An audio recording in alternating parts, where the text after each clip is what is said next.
Immer sagen's, Opa, du schaust eh aus wie der Santa. Ja gut. Aber ich steig nicht durch keinen Kamin mit meinem kaputten Rücken. Vergiss es. Ich fahr durch Dortschaft auf meinem roten Gefährt.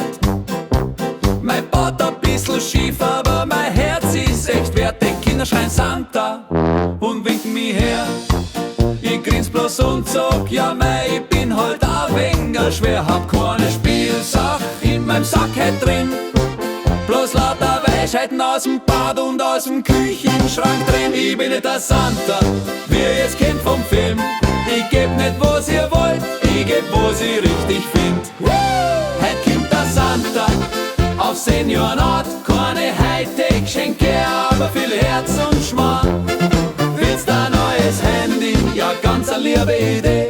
Du kriegst erst einmal April, damit du die Rechnung siehst. Ja.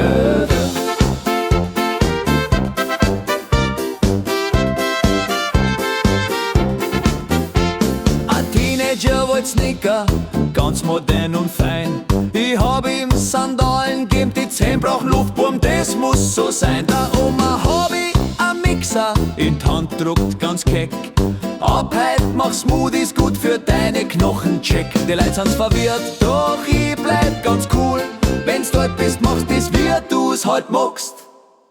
Das ist meine Regel, meine Schule. Ich bin nicht der Santa, wie ihr euch vorstellt. Ich geb nicht, was ihr wollt, ich geb, was echt zählt. Hey! Heut gibt der Santa auf Seniorenart. Keine Drohnen, kein Schnickschnack, bloß ein warmes Herz am Start. Willst ein neues Handy? Ja, sag einmal wozu.